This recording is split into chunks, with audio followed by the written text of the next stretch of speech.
Okay, another video na naman tayo ngayon mga kaibigan. Ito po ay para dun sa mga nagtatanong, sa mga beginners, sa mga new drivers at sa mga nag-uumpisa pa lamang mag-aral mag-drive.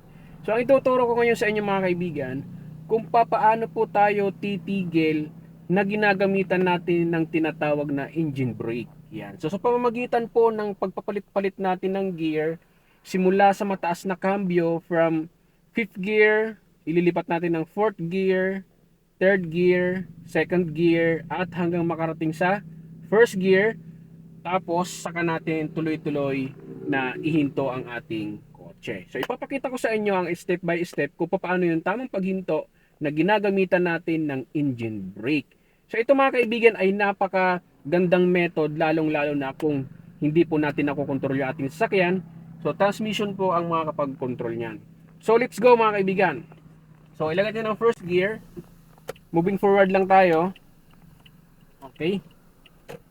So kailangan kasi natin makapag-create lang muna ng medyo matulin po yung ating speed. Yan. And then ipapakita ko sa inyo yung pagtigil natin na gagamitan natin ng engine brake. So naka second gear tayo ngayon So medyo abante pa tayo. Yan. Kailangan lang nating bumuelo, hanap lang tayo ng buwelo.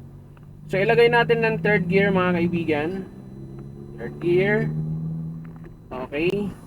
Third gear. So lilipat natin ng fourth gear. Dagdag ulit tayo ng gear. Fourth gear. Yan. So hanggang ubusin natin yung ating gear. Ilalagay natin ng fifth gear mga kaibigan. Pero hanap muna tayo ng buwelo, no? Kasi para maipakita ko sa inyo na from the higher speed, then mag-engine brake tayo. Then tsaka natin ititigil yung ating kotse. So naka 4th gear po ito. Ayan, hanap lang tayo ng buwelo. Okay. So ilagay ko ng 5th gear. Ayan. Okay, patasin lang natin yung ating speed. Okay, 5th gear. Okay, nasa 5th gear na po yung mga kaibigan.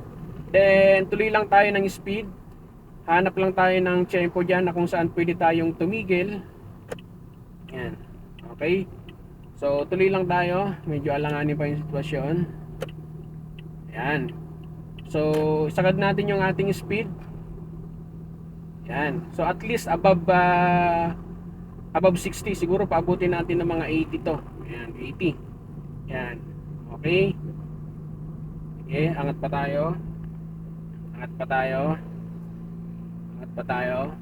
Okay, so ito mga kaibigan, mabilis na po yung ating takbo, around above 60 na to. Mag-80 na. So mag-engine brake tayo ngayon.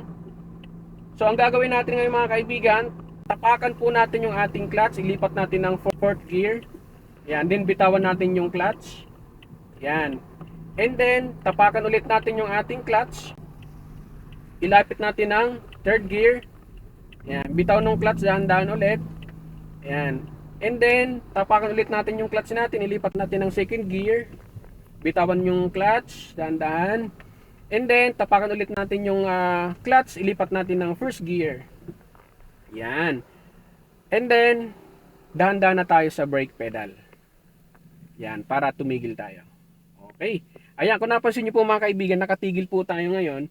So, ilagay ko lang muna sa neutral. Then, engage ko lang yung ating handbrake. So, nakatigil tayo ngayon na ginamitan natin ng engine brake, which is transmission lang po yung ating ginamit.